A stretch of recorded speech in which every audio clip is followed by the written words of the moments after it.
Declassified U.S. government documents and witness testimony from former or retired U.S. military personnel confirm beyond any doubt the reality of ongoing UFO incursions at nuclear weapons sites.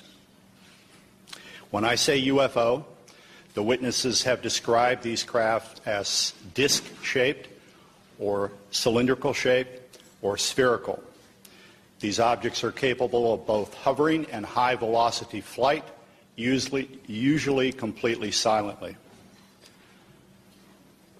Over the past 37 years, I have personally located and interviewed more than 120 of these former or retired military personnel, all of whom report UFO incidents at one or more of the following locations: nuclear missile sites, nuclear weapons storage areas, and nuclear weapons test sites in Nevada and the Pacific during the era of atomic atmospheric testing. I believe, these gentlemen believe, that this planet is being visited by beings from another world who, for whatever reason, have taken an interest in the nuclear arms race which began at the end of World War II. Regarding the missile shutdown incidents, my opinion, their opinion, is that whoever are aboard these craft are sending a signal to both Washington and Moscow, among others, that we are playing with fire, that the possession and threatened use of nuclear weapons potentially threatens the human race and the integrity of the planetary environment. Good afternoon. My name is Robert Salas. In 1967, I was a first lieutenant stationed at Malmstrom Air Force Base, Montana. I was a missile launch officer, and on March 24th, 1967, I was on duty at what we called Oscar Flight. It is a underground capsule hardened site, about 60 feet underground. We had security guards topside. The main guard is called a flight security controller. My commander at the time was Lieutenant Fred Mywald, now retired Colonel Fred Mywald. Sometime in the evening hours on March 24th, I received a call from one of my topside guards, the flight security controller, stating that they had been observing strange lights in the sky, making odd maneuvers, and wanted to report it. I thought it was kind of a strange report, but I took it seriously. You have to understand we were protecting nuclear weapons, and the reports we generally got were very professional. At any rate, I kind of dismissed the call. He called back about 5 minutes later. This time he was screaming into the phone saying they're looking at an object, a red glowing object hovering just above our front gate. This object was about 30 feet in diameter. He couldn't make out too much of the details of the object, only that it was pulsating, and he had all the guards out there. He was very frightened. Wanted me to give him direction. I think I said something like, make sure nothing comes inside the perimeter fence. He immediately hung the phone up. I went to wake my commander, Fred Mywald, who was taking a rest break, started to tell him about the phone call, and just as I told him, our missiles began going into what's called a no-go condition, or unlaunchable. Essentially, they were disabled while this object was still hovering over our site, our launch control facility. At that point, we went through our procedures. He reported back to the command post the incident. We also had some security lights, meaning security incursions at some of the launch facilities. So I called the guard back upstairs and directed that a security team be sent out. At this point, the guard told me the object had left at high speed. Again, silent, no noise. the security guards got out to the launch facility and reported back that they were seeing this object again. They also lost radio contact. This incident terminated at that point. We reset the security alarms, but the missiles themselves were still disabled. We had to call in for maintenance teams to come out and bring them back up on alert. The main indication we got from our equipment was guidance and control system failure. I want to emphasize that the security people upstairs had no control authority over. They had no equipment up there, no ability to affect any kind of system shutdown on our missiles. All the control systems were underground. We were relieved the next morning. I reported back to the command post, the base, Malmstrom, reported to our squadron commander. He was white as a sheet, didn't know how to explain the event. I asked him specifically if it could have been an Air Force exercise, and he assured me that it was not an Air Force exercise. There was also a member of the Air Force Office of Special Investigations in the room. He ordered us to not ever talk about this. I even signed a non-disclosure statement to that effect.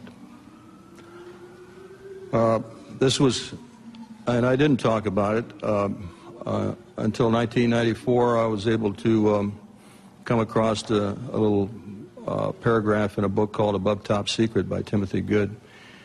And on page 301 of that book, there's a short paragraph about missiles being shut down while UFOs were overhead. At that point, with the help of Mr. James Klotz, my investigator, we requested the Air Force to send us documents about this shutdown, not mentioning the word UFO. We did get the Air Force to declassify what we'll call the Echo flight incident. Let me back up a little bit. During the report to the command post, my commander, Fred Mywald, turned to me and said the same thing happened at another site. At the time, I thought he meant that evening, but it turns out the same thing had happened a week earlier at another site, and he was probably referring to the Echo flight. At any rate, at that point, when we got the Echo flight incident declassified, I felt I was able to come forward and start talking about it because I thought that's where I was. It wasn't until later I found out it was an Oscar flight, and I realized that not only our flight had gone down, 10 missiles, but the Echo flight also went down about a week earlier on March 16th. We have extensive documentation on the Echo flight incident that we received from the Air Force under Freedom of Information Act.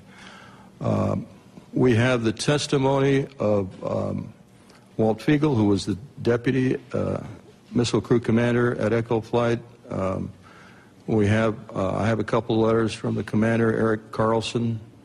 Colonel Mywald gave me a telephone interview about this in 1996, and I've got that on tape, and he's given me permission to use that. So we've got audio recordings of some of these witnesses. We've got written statements. We've got documentation from the Air Force. All of this supporting what I just told you.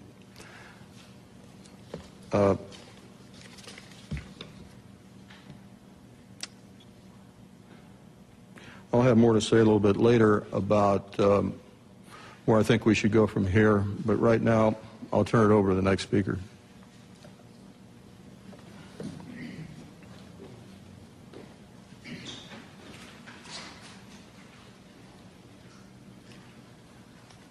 Good afternoon. My name is Dwayne Arneson.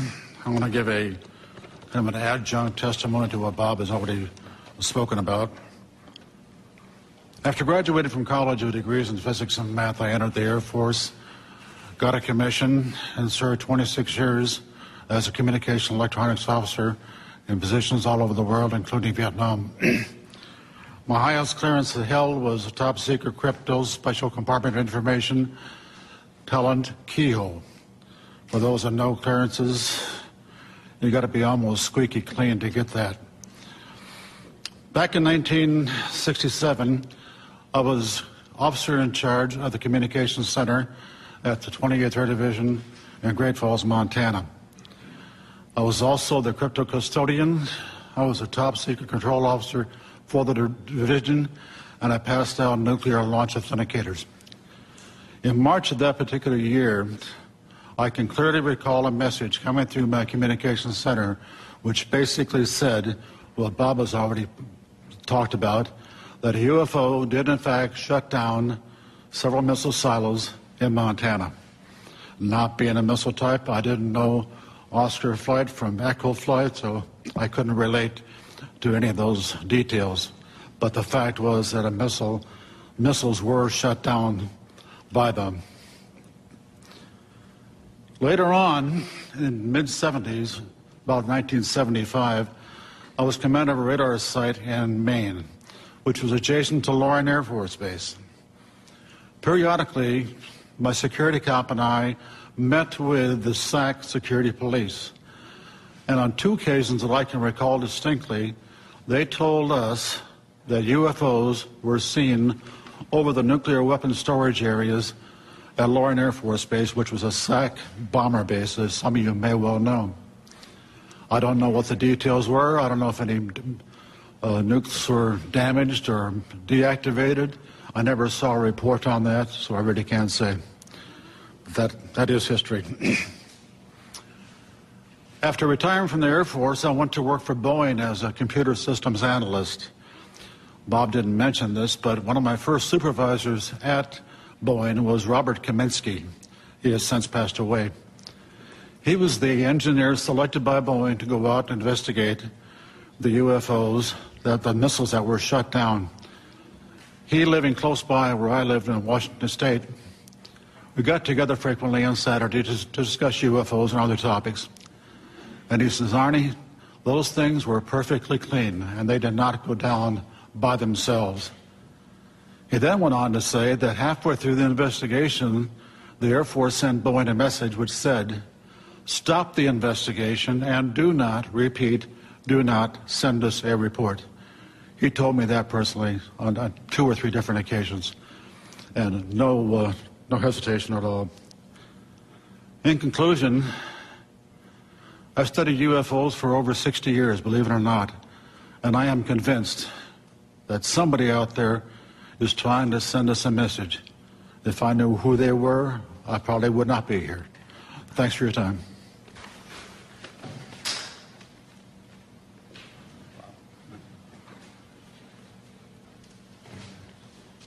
Good afternoon. My name is Robert Jameson. Between January 1965 and October of 1967, I was stationed at Malmstrom Air Force Base as a combat missile targeting team commander. Our main job was to point the missiles in the right direction. Also, we may be dispatched from time to time to a restart. In case any missile goes off alert, we have to restart and verify the targeting data. In March of 1967, I was on alert for dispatch. And that evening, I got a call from Job Control saying, a missile going down in Oscar flight, go out and restart it, which was nothing unusual up to this point. I called my team, then I went down into the hangar. As soon as I got to the hangar, some acquaintances of mine approached me and says, Bob, do you know what happened? No, I don't know what happened. And he says, well, a missile, a UFO, was sighted over Lewistown, Montana, actually over Roy, Montana. Lewistown's the nearest town of any significance. But over the Roy, Montana, which is the center of Oscar flight. And when that UFO, at the same time that UFO was over there, all of Oscar flight went down. Well, that was highly unusual. I went to Job Control to verify it, and yes, they confirmed it. And I was looking at the status board they have, where they have a map of the whole wing. I noticed everything was green. All the lights, they have lights for the missile sites. All the lights were green, except one corner in the upper right-hand corner was all red. All of Oscar flight was down. I mentioned to them that doesn't happen He says, well, it happened once before, about a week before. A UFO was sighted over Echo Flight. About the same time, all missiles in Echo Flight went down. He says, other than that and this is it. It's never have happened before. Personally, I'm never aware of any 2 missiles going down at the same time, let alone 10.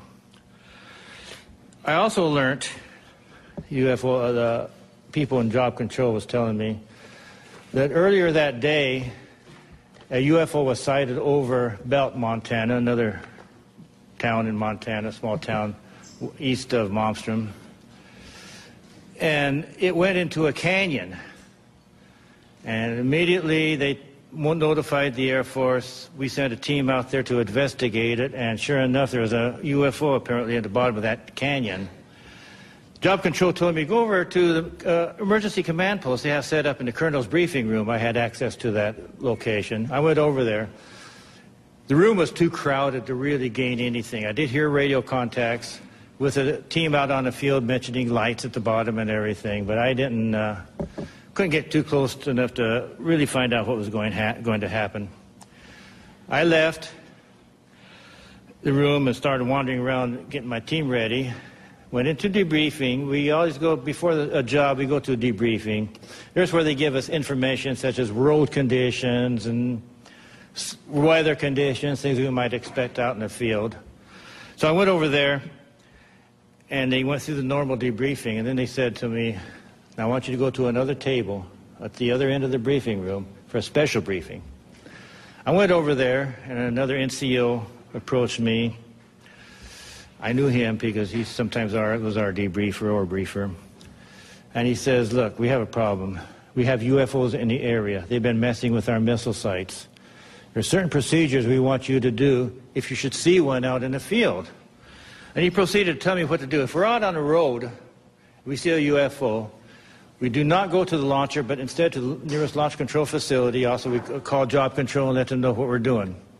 If we're at a site and we're penetrating, then we have to stop what we're doing, remove ourselves from the site, call Job Control. We all have radio contact with all these. Call the Job Control and wait for further instructions. Now, if we're at the site and we're doing our work, I have to take myself, my team, and the targeting tapes, go into the launcher, close the personnel hatch. Now, all the teams, before you go out into the field, will take with us an armed guard. That's just normal. We have to leave the one guard, armed guard, on top, all by himself, and he's supposed to report to Job Control or the launch control facility or what he was seeing. And I says, okay, but then he says, one other thing, don't leave yet. We're going to hold everybody back until we're sure that all the activity out in the field has ceased, at least for the time being. So I waited around about an hour and a half. He was all ready to go. Then they contacted me and says, okay, you can go now. So I went with my team. We went out to the field. We restarted. We had to go to Oscar Flight. That's not a very pleasant thing. Oscar Flight is 120 miles. It's the furthest flight from the base. And in Air Force trucks, that's not the most comfortable ride. But nevertheless, we went out to Oscar Flight, and we restarted. I think it's either 3 or 4 missiles. This is where Bob was at the time. We restarted 3 or 4 of their missiles. The startups were successful. And I saw no incidents in the field. When I came back, we have to go through debriefing. The first things I asked them upon return to the base, what about this missile out in Belt? They said as soon as daylight came, we were going to send choppers over. It was nighttime when they first saw it, and no one's going to have them scale down the mountain at nighttime. So they were going to send some choppers down and scale the mountain, scale the canyon daylight time. But as soon as daylight time came up, this thing shot up right through everything and just disappeared, more or less. So that was that. Now, also, about a week later, I also heard that a UFO was sighted over India Flight, and there was a partial shutdown. I think 4 or 5 missiles was shut down at India Flight with a UFO overhead, not the whole flight. And I had to go out and restart at least 2 of them. And then the rest of my time at Montana, I was involved in no more further UFO incidents. Nothing else happened. And then I went on elsewhere. Thank you.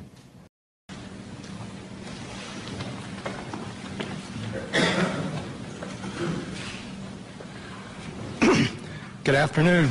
My name is Charles I. Halt. I retired from the U.S. Air Force in 1991 as a colonel. During my military career, I was base commander of 2 large installations, and at the time of my retirement, I was in the Department of Defense Inspector General's office with total inspection oversight of all services and all service agencies. In 1980, I was reassigned from the Pentagon to RAF Bentwaters as a deputy base commander.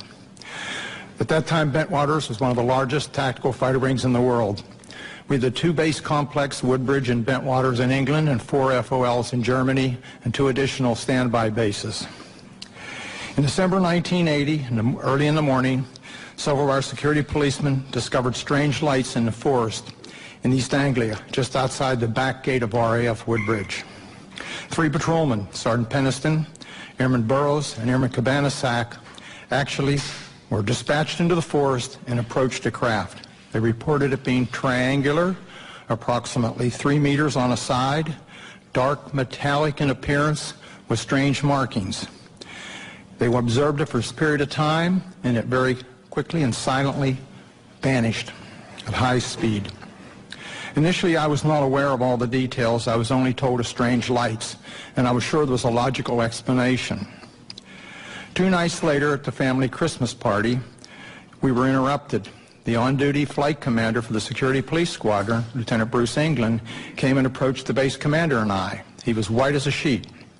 He said, "It's back." We said, "What's back?" He said, "The UFO." Well, we still were, I should say, non-believers at that point. Since my boss had to do the presentations, I was tasked, unfortunately, to investigate. So I went home and changed clothes. I really expected to find a logical explanation. I took several security policemen with me, a disaster preparedness NCO who took an APN-27, a Geiger counter, and a camera. I also had my small cassette recorder I carried everywhere when I was on duty.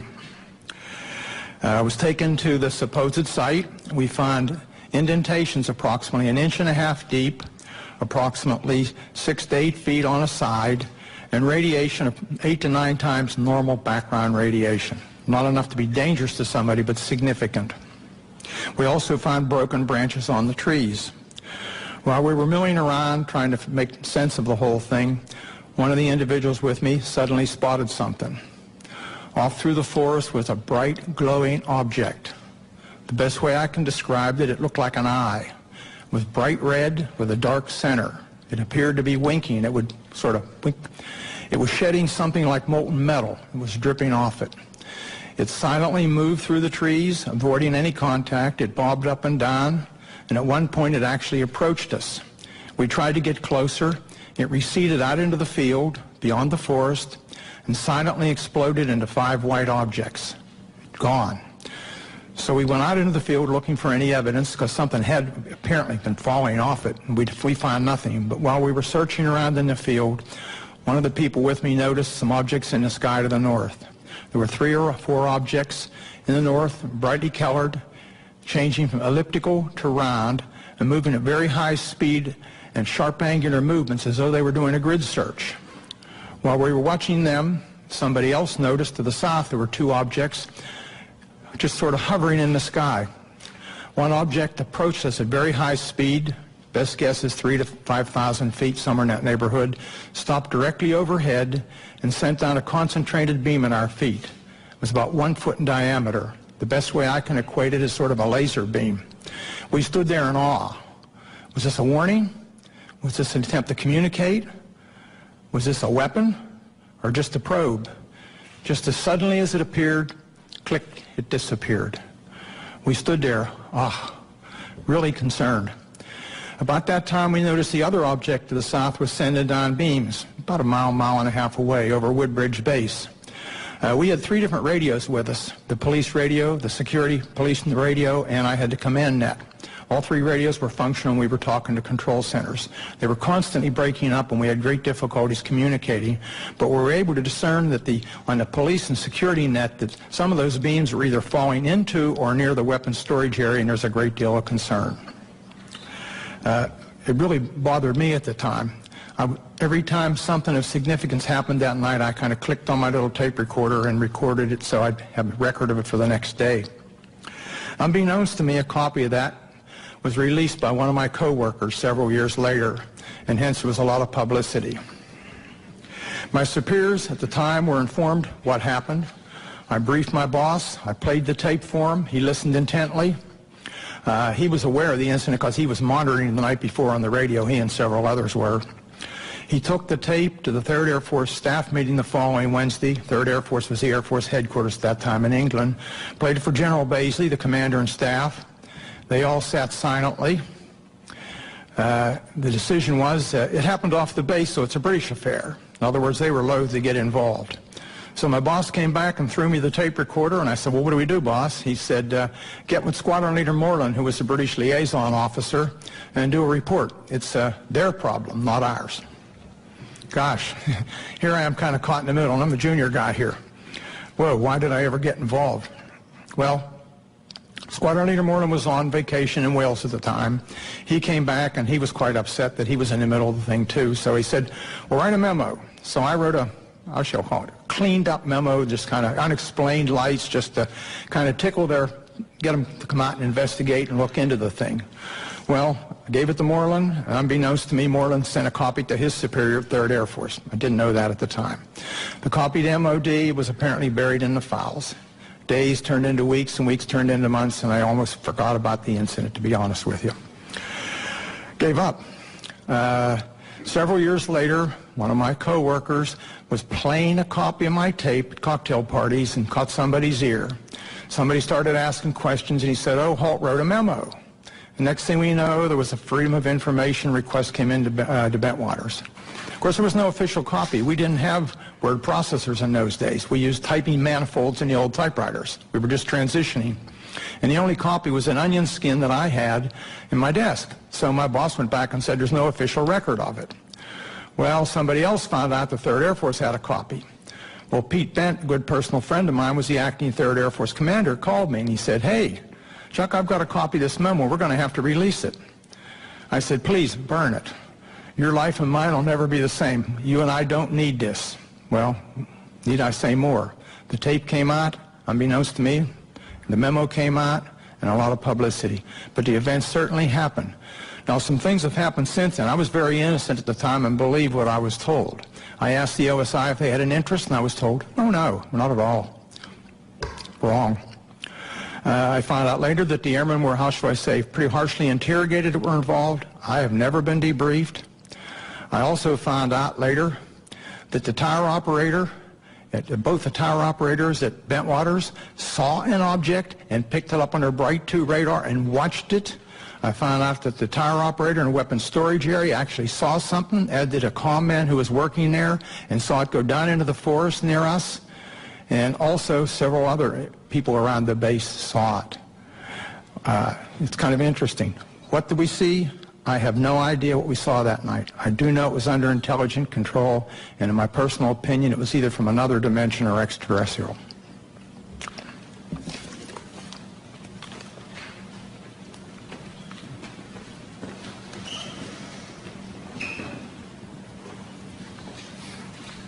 Good afternoon. My name is Jerome Nelson.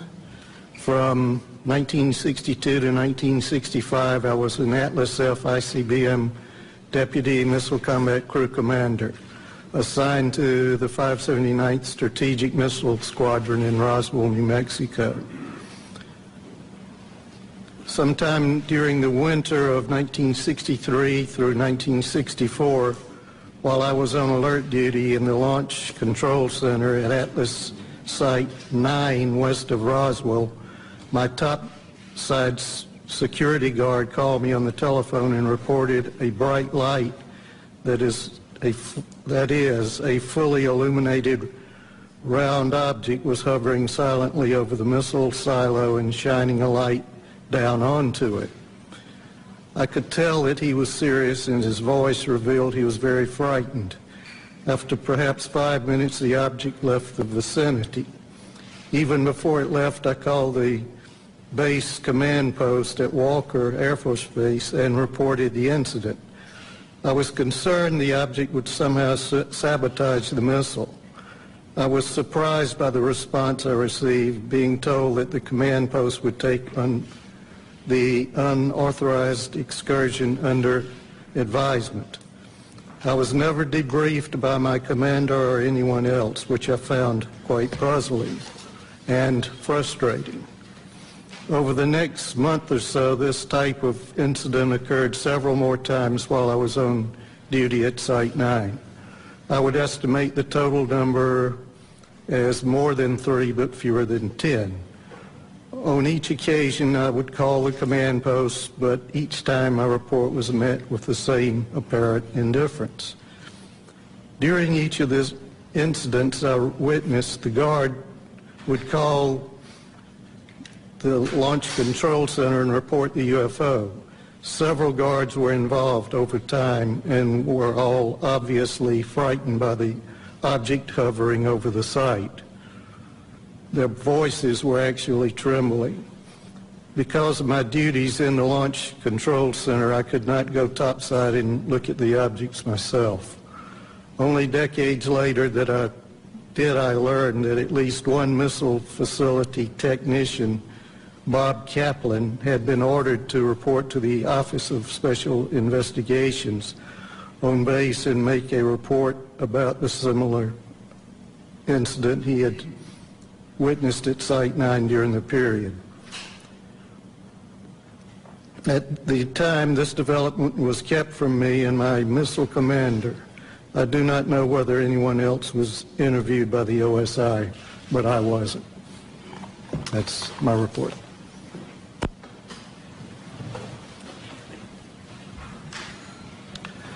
Well, good afternoon, ladies and gentlemen. My name is Patrick McDonough, and I'm here today to relate an experience that happened to me in September of 1966. It's 44 years ago, but that experience was so significant, it was basically burned in my memory. I haven't forgotten about it at all. But I am getting older, and I did want to put this experience and relate it on the record. A little background on me: I had enlisted in the Air Force in Berkeley, California in first week of November 1962. At the onset of the Cuban Missile Crisis, it was going. I felt patriotic. And up to that time, I had been studying engineering in college. I had 3 years of engineering. And the Air Force, considering my background, trained me to be a geodetic surveyor. And I was assigned to 1381st Geodetic Survey Squadron in Orlando, Florida. We basically, in 1965, we moved to Warren Air Force Base in Wyoming.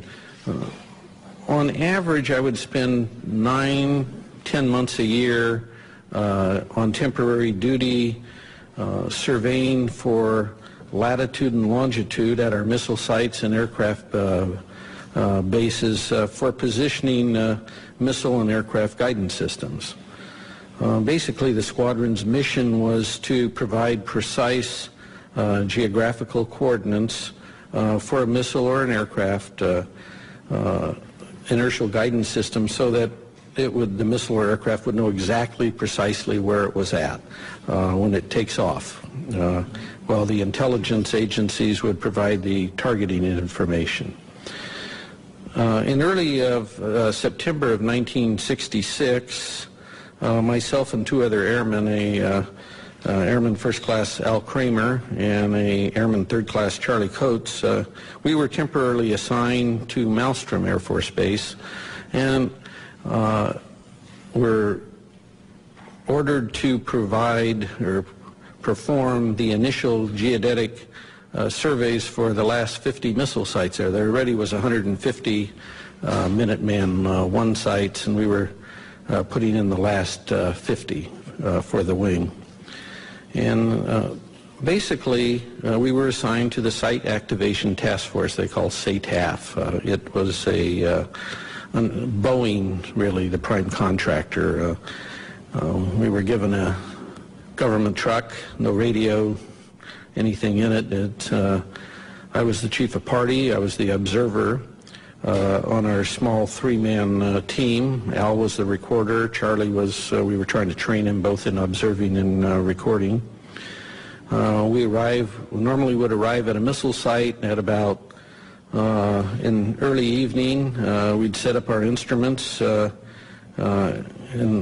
basically what I was doing was the star observation to provide precise latitude and longitude. On the night of this incident that happened, we were completing a series of what we call celestial astro-azimuth observations southeast of Conrad. And I was doing the observing, Al was recording, and Charlie was assisting Al with the chronometer on the time hacks as I tipped on Polaris. The unusual thing about this missile site I was at was that the blast hatch of the silo was open. And that was very unusual. Normally when I'd go to these missile sites, even though they were not activated yet with a missile, they were always closed. The monoliths were there. We do 4 monoliths and do a precise quadrangle. And the work we did was very precise. It involved a lot of, it was basically all using star shots. And so here's a site that we arrive at, and the blast hatch is open. And we're nearing completion of the star observations. We had been to the other 3 monoliths, and I was at the monolith at the next to the hatch. And it was probably about 1:30, and a unidentified flying object came from the north and stopped right over us. I would say it was probably about altitude of 300 feet or so, maybe a little higher. It's a little hard to tell in the dark. It was round. It had, I would estimate its diameter at about 50 feet, kind of like a pretty large, you know, like a wingspan of a B-52, something in that range. It's pretty large. It seemed to have pulsating lights going around it, and it had a white light from the center looking down into the silo.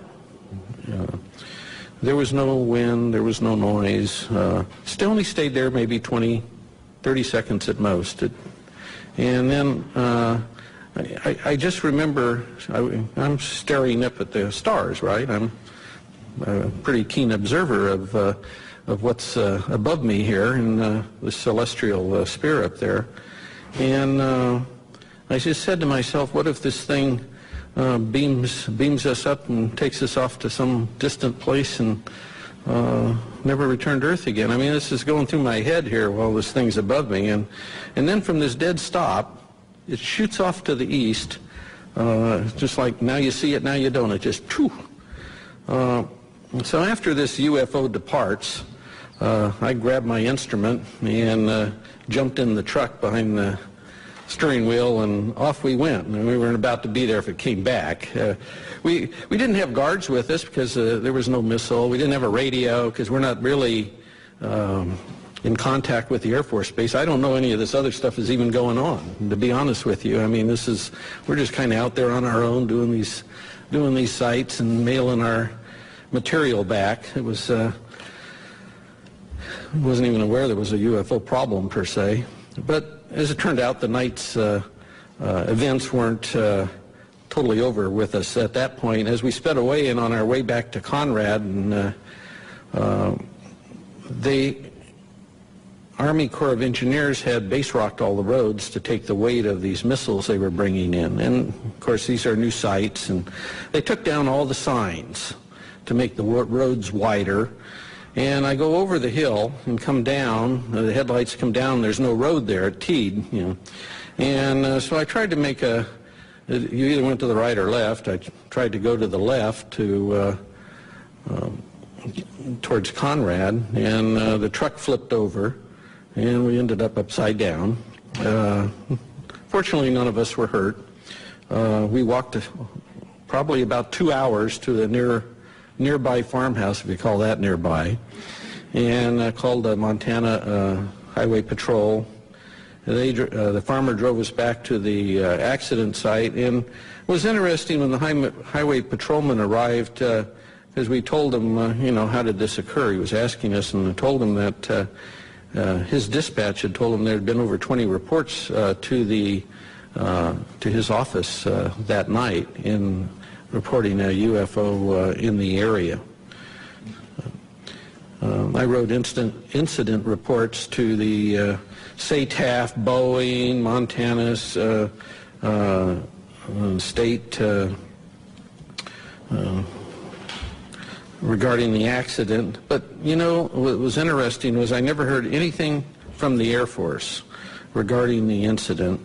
And I never had to, there was no retribution or reimbursement required from me for rolling this truck. And this truck had 18 miles on it that afternoon. It was a new truck. Okay, so nothing, I heard nothing. So this part was good because I didn't really want to buy the truck. I went back to my headquarters at Warren Air Force Base, and about a month and a half later I was discharged. I did not mention wrecking this truck up in Montana on one of my TDYs. They didn't ask me, and I didn't mention it. I didn't want to buy it.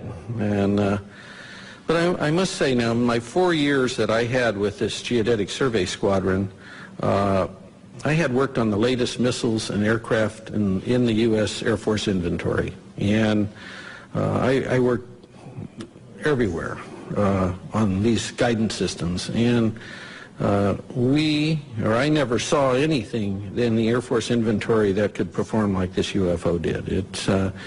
I don't know what it was, but we sure didn't have any. I never saw anything like it. And I'd like to thank all of you for being here today, and thank the National Press Club.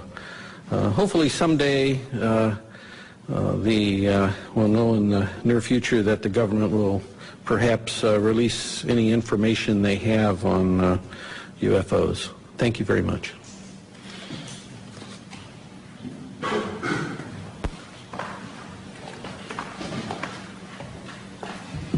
Hello, everybody.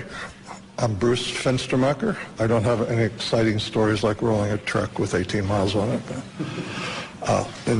From 1974 to 1976, I was a combat crew commander and a captain in the Air Force, stationed at F.E. Warren Air Force Base at the 400th SMS and assigned to Romeo Flight. In the fall of 76, my deputy, who I'll call Sam because he's not given me permission to release his name, we were on alert, trying to stay awake. We were listening to the conversation between the flight security controller of the topside NCO and the strategic alert team, the security alert team, the SATs. That was one way to stay alert, because the SAC duty is moments of terror with hours of boredom. And suddenly we heard the FSC call the SAT team and say, stop the vehicle. Get out of the vehicle and look around. I didn't tell them where to look or anything. And Sam and I looked at each other and then said, what do you see? And he said, oh, I don't see anything. I don't see anything. Holy bleep. I do see a white pulsating light in the sky. It's maybe 7 or 8 miles away. The FSC asked where it was. He said it's to the north. He said it's pretty close to where the launch control facility is. So my deputy and I did a double take. We called upstairs and we said, what's going on? He said, you're not going to believe this, Captain, but right above us there's a huge white thing, pulsating light above us, and I had to call them to make sure I wasn't seeing anything. Upon prodding, he told us it was shaped like a fat cigar. I think he said a pregnant cigar. White pulsating light. Between the pulsations, he saw red and blue lights. It was silent, because I prodded him saying, is it something for a helicopter? He said, no, it's very silent. We're talking to him for several minutes, and he says it's starting to move away along our access road. So we hung up. My deputy and I are saying, what do? We got to report this. He calls down, the FSC calls down shortly and says it's over one of our launch facilities, the missile silos, and it was the closest one along the access road. So I ordered the SAT team to go to that site. And they called in through the FSC, so they had to go back for batteries. And they were a little slow getting out, so I was kind of ordering them, come on, get on, get going. And at the same time, we contacted SAC command post at F.E. Warren.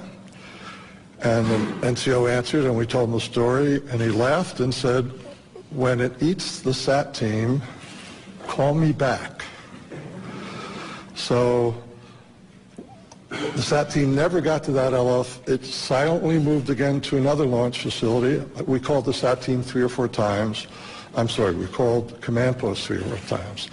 The last time, and we got the same nonchalant attitude. The last time I said, are you logging this? And they said no. So I said, give me the officer in charge. And he said, well, he's busy. I said, well, either give me the officer in charge or I'm going to wake up the base commander, the squadron commander, because there's something going on, something's messing with my LFs. They were mine for that period. So the officer came on, and I said, you need to log this or I'll wake everybody up. He said he would. He called us, his NCO, a different NCO called us back a few minutes later, took the log of what had happened in a timely sequence. So it went to another LF. The SAT team had to come back for gas. Then it said it had car trouble. It could only go 5 miles an hour. So long story short, after several, about an hour and a half, the flight security controller said he could see it over another launch facility still down the road. And then he said it suddenly and silently just went away up to a star size and then disappeared. So that was it. It was an exciting rest of the tour. The next day we were relieved by another crew to go back home. And I went upstairs, and the FSC is lying like in a chair in almost a fetal position. And I talked to him, and he was scared. He said, I can't sleep. I can't get that thing out of my mind. And I said, what the heck was with the SAT team? He said, both my deputy and I were prior service, so we got along well with the enlisted guys. So I said, if you promise not to tell anybody, they told me they were not going to go to any LF with that thing over it. No direct orders, no nothing, and in fact, they never left the launch control facility. We picked up the Quebec team on the way back, the Quebec crew, because Quebec was on the way to Romeo, and SAC liked to save a little gas, so we road share. And they told us that earlier that evening, they had the same sort of thing flying over several of their launch facilities. And I said, what happened? You reported it. And they said, are you crazy? We didn't report it. We're not going to report it. I said, well, I did. He said, well, if you tell them about us, we're going to say it never happened. So we went back home. I reported to my squadron commander. The next few, we always have departure meetings when you go out for alert. The next several departure meetings, we had an unusual visitor. We had an officer in a uniform telling us that you may have heard rumors about this. It didn't happen. It's top secret. And I wanted to stand up and say, which is it? Didn't it happen, or is it top secret? So that's my event. I think Mr. Salas comes back.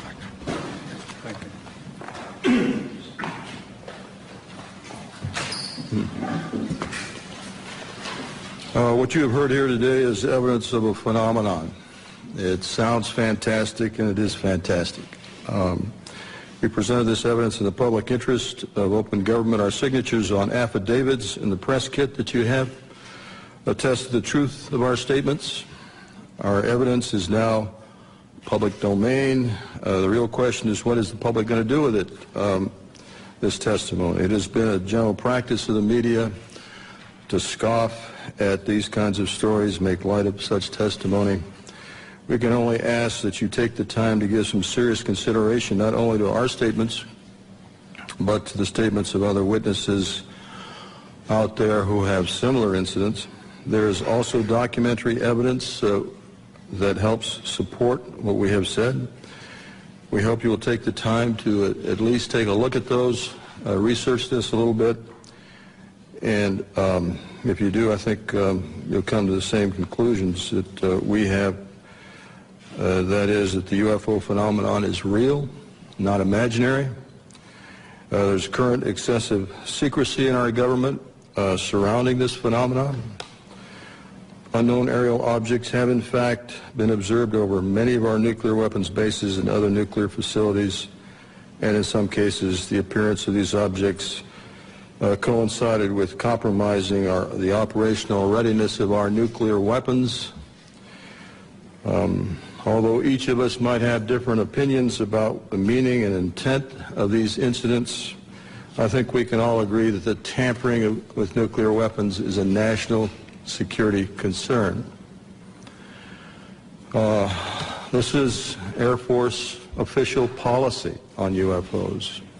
This is dated 2005, but I believe it is current policy. I'll just read one part of it. It says, no UFO reported, investigated, and evaluated by the Air Force was ever an indication of threat to our national security. That is clearly misleading. It is false based on our testimonies. This statement, the decision to discontinue UFO investigations, was based on an evaluation of a report prepared by the University of Colorado in 1969. I believe this was the infamous Conf Committee study.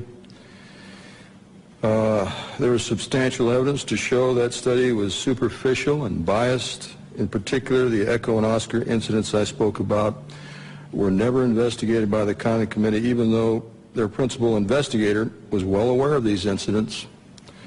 Obviously, the testimony given here today conflicts directly with that Air Force policy statement. We ask that our government answer to the public about the obvious discrepancy between our testimony and that of the current statement. Indeed, we demand an answer based on the foundation of our democracy that says, and I want to paraphrase Franklin Delano Roosevelt, President Roosevelt, the people should be strong enough and well enough informed to maintain the sovereign control over its government. Finally, I want to say, I think I speak for every one of us here, I have the utmost respect for all the men and women in the U.S. Air Force. I graduated from the Air Force Academy. I thoroughly enjoyed being a part of the Air Force, and I was honored to serve my country in that way. Our disagreement and challenge to the Air Force has nothing to do with the people of the Air Force. It has to do with official Air Force policy. And I think they are deliberately withholding the facts, not just in what you've heard here, but continuously since 1969.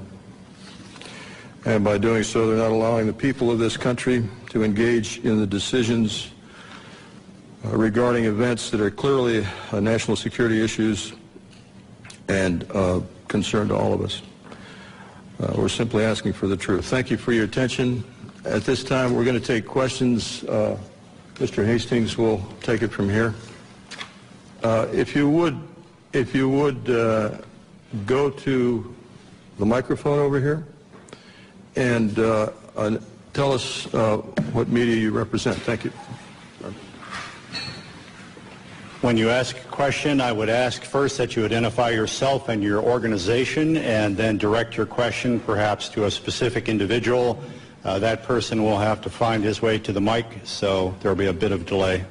Yes. Pat McCune, the Daily Trojan, University of Southern California. We just did a big event here, and LucasArts, Mr. George Lucas himself.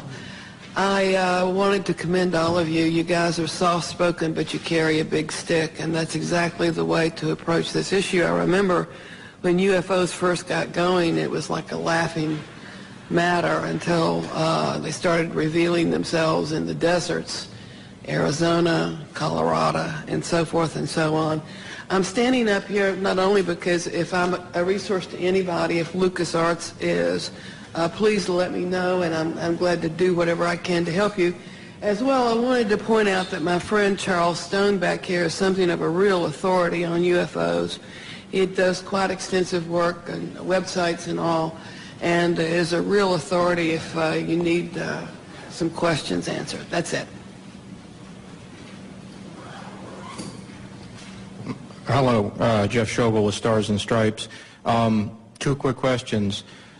Mr. Hastings, you had mentioned that this is an ongoing phenomenon. Is there an incident later than 1980 that you are aware of? And then also, are there any testimonies here today that are new that have not yet been documented or been in the public domain? This is a cross-section of the witnesses who've come forward. The latest incident involving nuclear missiles was at Malmstrom Air Force Base in 2007. However, the person is still active duty Air Force. I'm not going to elaborate on that until that person is separated from the Air Force. Another incident occurred at the Nellis Air Force Base, Nevada, Area 2 weapons storage area. A series of incidents, the latest being in April of 2003, in which there were unidentified aerial objects maneuvering near the weapons bunkers at that facility. More recently, civilian sighting reports in Orange County, California, at the Naval Seal Beach Naval Weapons Station, a series of bunkers, again containing nuclear weapons. There were local media reports of multiple sightings in March of 2009 near this weapons storage facility. This is ongoing. This is the tip of the iceberg. We can only catch as catch can. I am of the opinion that for every incident that I'm aware of, and for witnesses that we've got in hand, there could be 10, there could be 100, there could be many, many more incidents that I'll never know about because the people won't come forward. They'll wait years or decades to talk about what they know. And is anything that has been said here not been in the public domain before? I'm sorry? Anything that has been said here, I know I've heard the incident that Mr. Holt referred to, I've seen Mr. Salas. Is there anything here? The other people that you've heard here today, I reckon you have not heard about. The testimony of the majority of these people have not hit the national airwaves, so to speak, or the national media. There have been websites, I've written articles and so on, but the majority of these witnesses have not received national or international exposure. I think if we could maybe limit one question per person so we can get everybody accommodated. Yes. Gentlemen, Stephen Smith, KSHE Radio, St. Louis. I commend you all for being here. What an incredible panel. And Robert, you and I have always spoken over the phone. I'm still editing the book. I was at Naval Headquarters in Communications during the Carter administration. And I can affirm what you're all saying. This phenomena is incredibly real. And one day, a gentleman came into our comm station, came up to me, I had never seen him before in my life, and said, "Do you know that we have aliens on ice?" And I was just taken back and speechless. I didn't pursue with any questioning. And he turned around and walked away and walked out.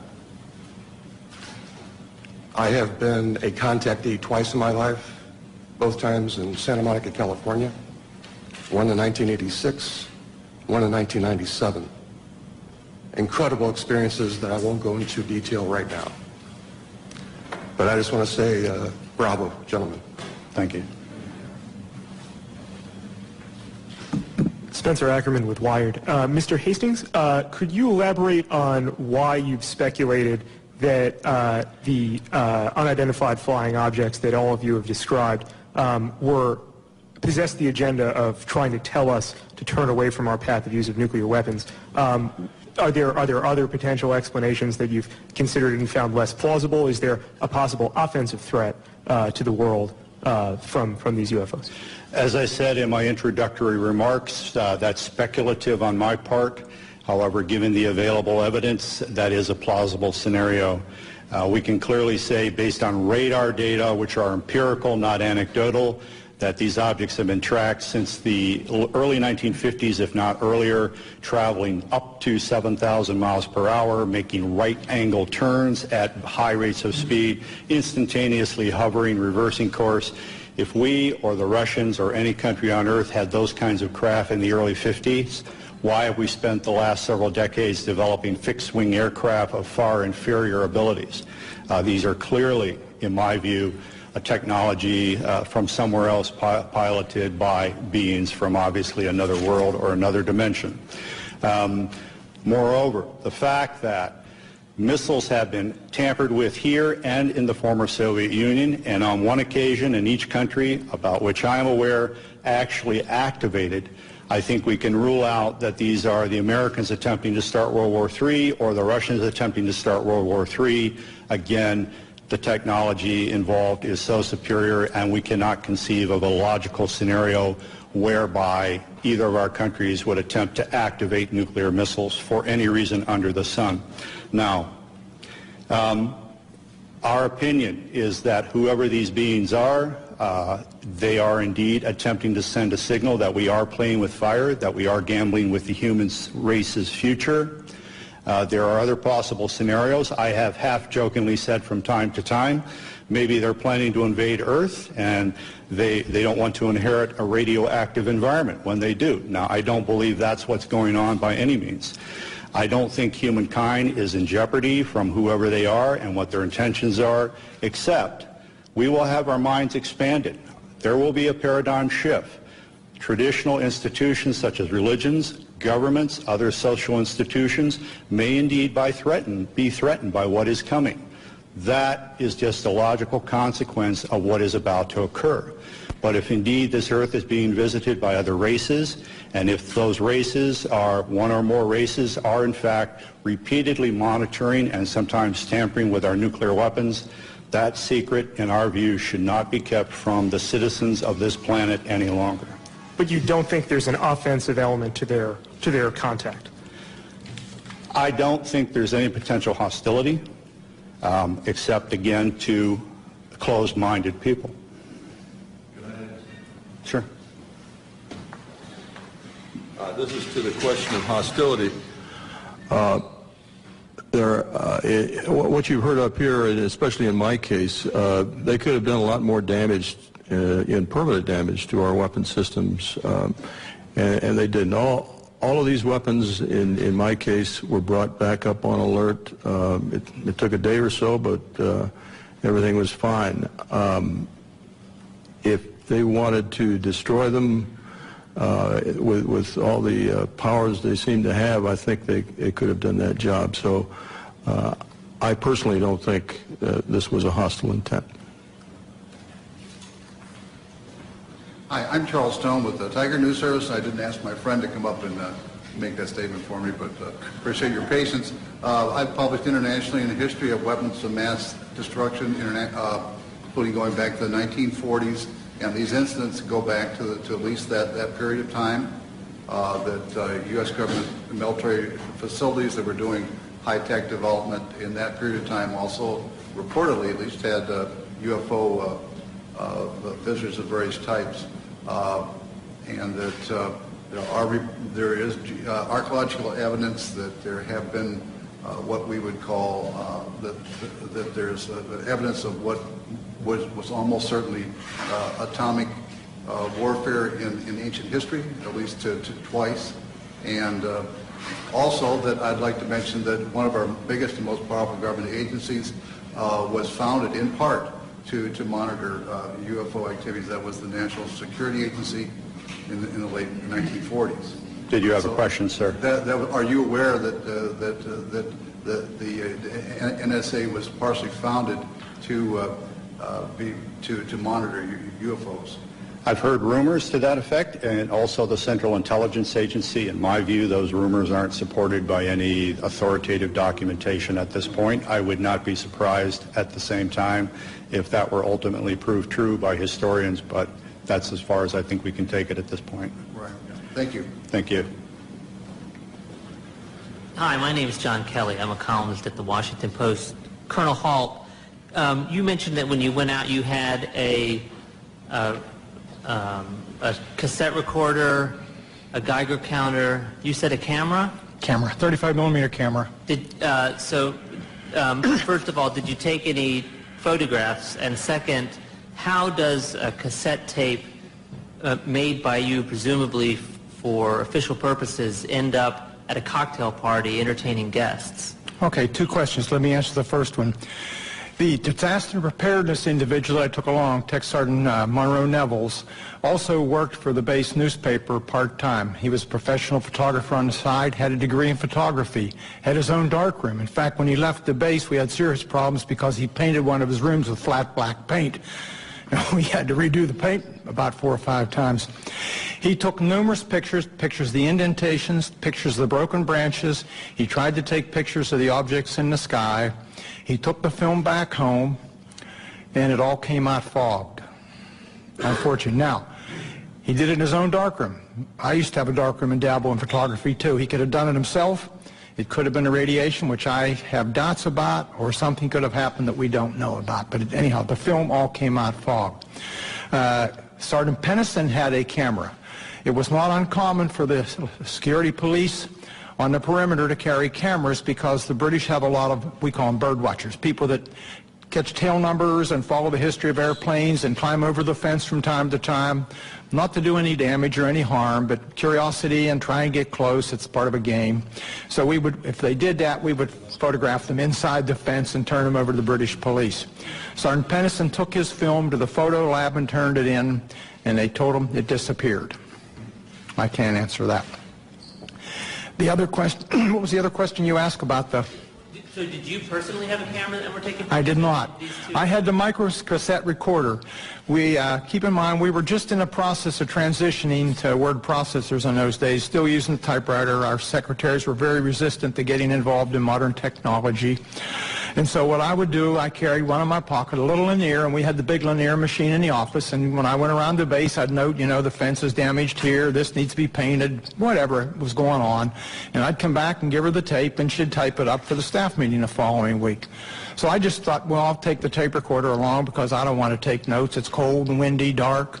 So I took my tape recorder along. It was a little microcassette one, little tiny ones. I still have it, by the way. I came back, and after the tape was played at 3rd Air Force, and I played it for Squadron Leader Moreland and several other people, Ted Conrad, my boss, said, make me a copy. So I made him a copy. He put it in the desk drawer, in his desk drawer. He moved on and was replaced. And the gentleman that replaced him thought it was hilarious to play the tape. I didn't know this at the time at cocktail parties. So he was playing a copy. A copy of that copy somehow or other got to a gentleman by the name of Harry Harris, a British barrister or a lawyer. Harry was an amateur ufologist. He and a guy by the name of Mike Sachs. I traced this down years later. And a couple of ladies named Brenda Butler, Dot Street, and Jenny Randalls, who were writing a book at that time, all got involved, and my tape got out into the public domain, a copy of my tape. What's on the internet now is probably a 5th, 6th, or 7th generation, but it's out there. So does that answer your question? Thank you. Let me interject that Robert Jameson, the missile targeting officer from Malmstrom in 67, does need to catch a plane, and so if anyone wants to direct a question to him, you'll need to do it in the near term here. Hi, Ledge King with Gannett, Washington Bureau. I have 3 questions, 2 of which can be answered by raising a hand. The first is, have any of you been contacted in the last month, I guess, whenever this event was being planned, by a government official telling you not to show up or trying to dissuade you? Any of them? Any of you? No. Second question is, Mr. Hastings alludes to the fact that there's a message being sent here that we ought to get rid of nukes. How many of you subscribe to that theory?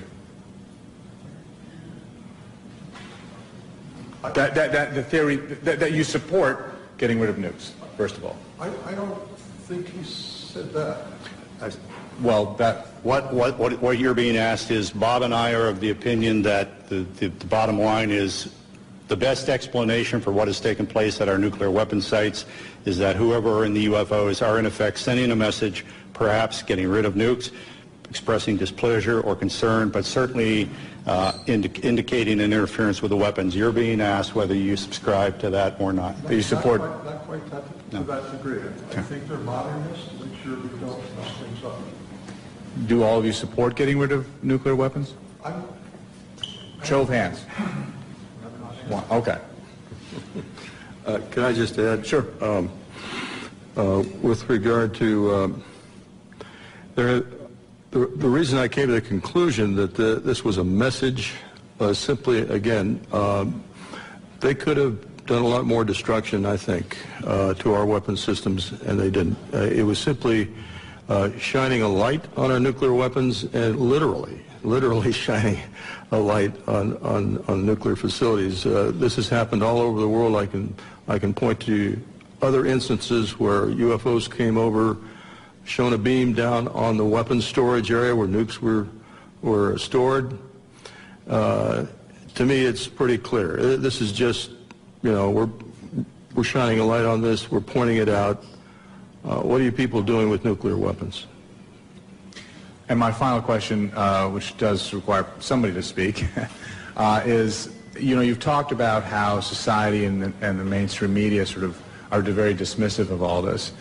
Can one or two of you talk about sort of the personal journey you've come to in terms of, approaching family or friends or others about this when people may think it's kooky to talk about this? Can one or two of you talk about how, was it difficult? How difficult was it? That sort of thing? Thank you. Well, as a person who is very, very skeptical about this, what I call UFO nonsense, when that happened that night and I thought through the process of what the logical explanations are, after that I was very careful about who I told what, because some of my friends, when I started on this, just laughed. So I got ridiculed. I was used to the ridicule from the Air Force, except for the dual standard. We're going to ridicule, but it's secret and don't talk about. And coming out was my, I came out a little bit.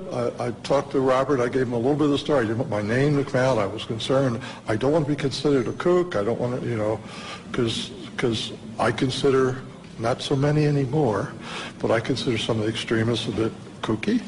But I think it's more important that we come out and tell our story rationally and see that we aren't kooks and this is what happened and make your own judgment. But one of my concerns is that you all think I'm a kook. And I'm old enough that I don't really care that much because it happened. So is that okay? How old are you? 68. Going on 95. I would briefly add to that I made a decision decades ago that no matter who laughed at me or threw things at me, I would speak what I knew to be the facts. The world is filled with self-appointed UFO experts, persons who have all the answers, even though they've studied none of the facts. The scientific community is chock full of those folks. Journalism, frankly, is chock full of those folks. We're presenting credible witnesses for open minds, people who have an objective sense of their duty to inform the American public about the reality of the situation. We're providing you not only these witnesses, but many other witnesses who can testify as to the reality of all of this, and you may draw your own conclusions. I'm Lisa Fan from Epoch Times newspaper. My question is towards Mr. Arneson. You mentioned someone over there trying to send us a message. I wonder what kind of a message. Do those aliens consider our Earth people have a threat to them, or they just try to defend, or they try to come here to occupy, take over Earth? What kind of a message do you think? If I knew that answer, I wouldn't be here. I really don't know. But they're trying to tell us something without a question. Whether it's don't go much further, get rid of the things, I don't have any idea. Are they from the extraterrestrial? Who knows? Are they from other dimensions? Who knows? Are they from underneath the Earth? Who knows? Your guess is as good as mine, and I can't answer that question. Anything else? The government are trying to conceal this information, the fact actually, for all those years. Do you think this will do good for the society's stability, or is it kind of prevent for some advance or further research? for our society? No, that's a big one. We have been lied to for so many decades about the truth of the matter, and I think we need to have more openness in society as far as what these things are. Recently, in the last year or two, the Catholic Church has said publicly, you know, it's okay. ETs can exist. They're our brothers, and they are theologically saying it's okay to believe in extraterrestrials. And if the Catholic Church says it, it's got to have a big stick, I would think, as far as the Western world is concerned anyhow. Do you think right now it's a time for human beings to admit there are other spiritual beings in the universe besides the human race? Oh yeah. I think that's the thing is, people are so wrapped up nowadays in their own world. They're worried about jobs. They're worried about mortgages. They could care less about UFOs and ETs and paranormal events and whatnot. That isn't even on their radar scope. Unfortunately, that's... I understand that. I haven't spoken to college students that much myself, but I understand that that is a fact. Yeah. And that's healthy. I think that's goodness. Oh, yeah. I just wonder what's in the archives in the Vatican as far as UFOs and things like that are concerned. If that could be released, wow, I bet it would blow the socks off a lot of people. That'd be interesting. Okay. Let me. You asked what would the potential changes be for society? Would this be good? Let me briefly summarize and say, in 1975, a former CIA official, Victor Marchetti, wrote a best-selling book called The CIA and Cult of Intelligence.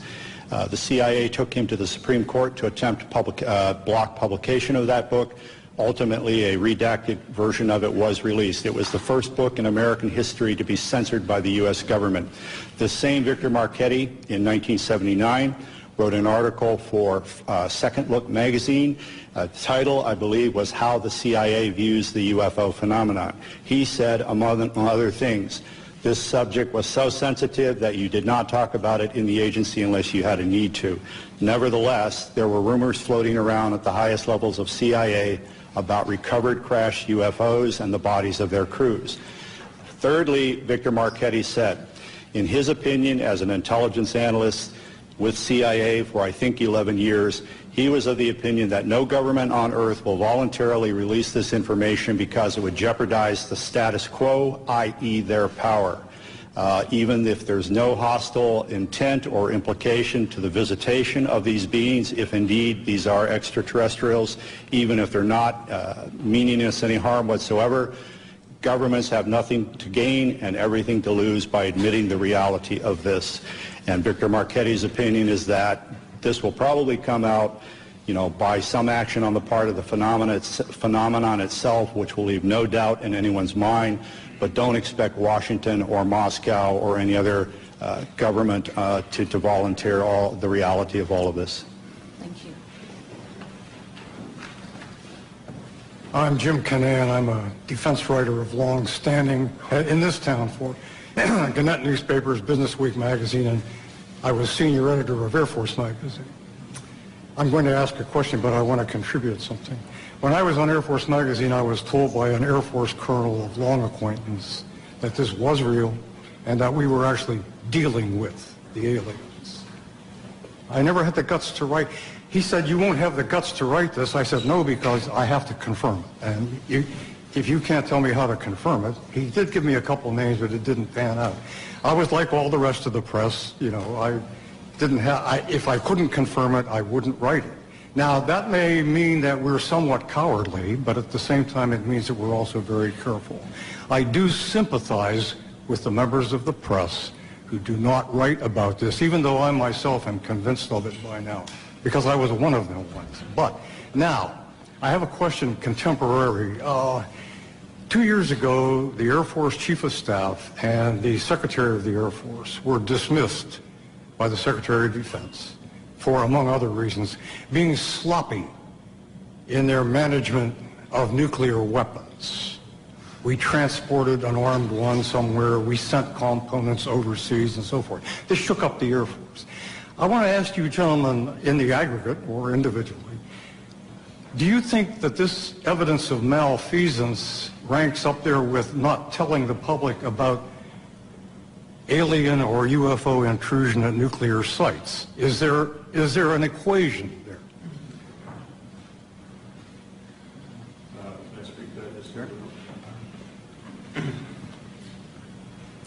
I don't know about ranking, but it points out the dangers of nuclear weapons. The fact that these accidents have occurred, serious accidents with nuclear weapons, and it just points out how dangerous it is that we have them. I don't know how to compare that with the cover-up. I'd have done an analysis of the cover-up, and I'd be glad to give it to any of you guys that are interested. But I think it's related in the fact that the cover-up of the fact that UFOs did intercede with our nuclear weapons is extremely important. May I add something? This Air Force colonel who talked to me about all this, he did so in result to my questioning about it after a Japan Airlines freighter over Alaska was trailed by a UFO in 1987. I called all over Elmendorf, FAA, the Pentagon. And then I was approached by this colonel whom I had known who said, I understand you are interested in UFOs. And I said, yeah, you know. Well, I have something to tell you. And since he had known me a long time, that's why he got into this. It had no great enterprise on my part, and I still don't know what to believe. But would you comment on... He also said, though, that we have a lot of misconceptions about what they are here for. He said they basically don't give a damn. They don't care what we do. They're here for their own purposes. And that any notion that they should land and say, take us to your leader, boggles the imagination because they don't care about that kind of thing. And I said, well, do you have any idea why they are here? He said, no. And he didn't think anybody else in the Air Force or anywhere else did either.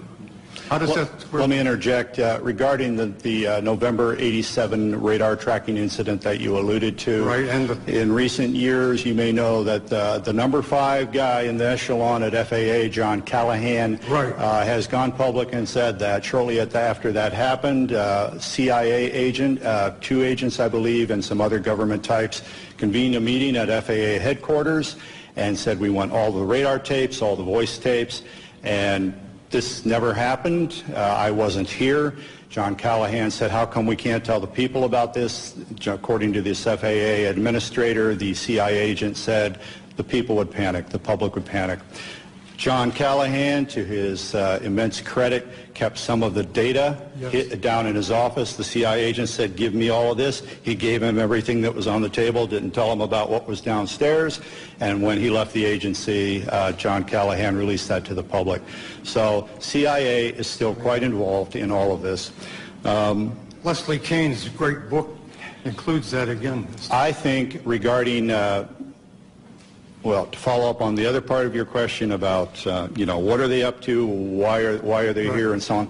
No one knows. Maybe the people at the CIA and the Pentagon and the Kremlin don't even know. However, these very simplistic scenarios of if they're real and they're here, why don't they land on the White House lawn? Well, if they're anthropologists and this is a classroom experiment, you don't interject yourself into the experiment you observe. Or an alternate scenario, if this backwards planet is on the verge of a nuclear holocaust, maybe on a limited basis you intervene in a way that the Pentagon knows what's going on, the Kremlin knows what's going on, except for troublemakers like us, the public at large in neither country does not know what's going on. So in effect, you send a signal, in my opinion, to governments about nuclear weapons without alarming the general populace. The late Dr. J. Allen Hynek, who was a UFO skeptic, he worked for Project Blue Book. For so many years, he eventually believed, I've been wrong, science has been wrong, these are real, and we should check into it.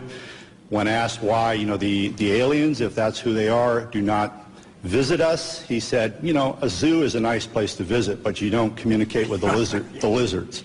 So, you know, there's any number of plausible scenarios to explain why we have not had open contact. I am of the opinion that whoever they are have enough sense to know that if they interject themselves into our reality in one fell swoop, there could be very dire repercussions. Whereas, on the other hand, if they engage in an on-again, off-again cat-and-mouse behavior that allows a slow psychological conditioning of humankind to the reality and the presence of themselves, then when open contact, if that indeed is in the cards, occurs, there will be far less trauma. Thank you. I wasn't meaning to contest your point of view, by the way, merely pointing out what I had heard. It's all right. Michael Rank from Lancaster County. Al and I came down this afternoon, and we were talking about the fact that we are now able to combine human and non-human genetic materials by our medical sciences. And I don't know whether any of you have had a chance to read Professor Jacobs' book, The Threat. He's a tenured professor at Temple University, and he has been doing regression therapy with abductees for years, and he has quite a body of knowledge there. One of my reasons for asking this is, being an old district attorney, the definition of murder is the unlawful killing of another human being, but nowhere does it say, does it have to be 100% human? Can it be 1% human? I'm waiting for somebody to play that card. I'm out of the business now, but that might be fun. The other issue is the toadies in government who are following their orders to lose the files in Freedom of Information Acts, I think might take a totally different view as to their attempt to preserve their jobs if they realize that there might be an argument made that there's a First Amendment violation by suppressing the truth about these things that have been found and seen and so forth. The suppression works to favor certain religions versus other religions. Thank you. Anyone else? Thank you for coming. Again, all of us will be available for one-on-one interviews for some period of time. Thank you.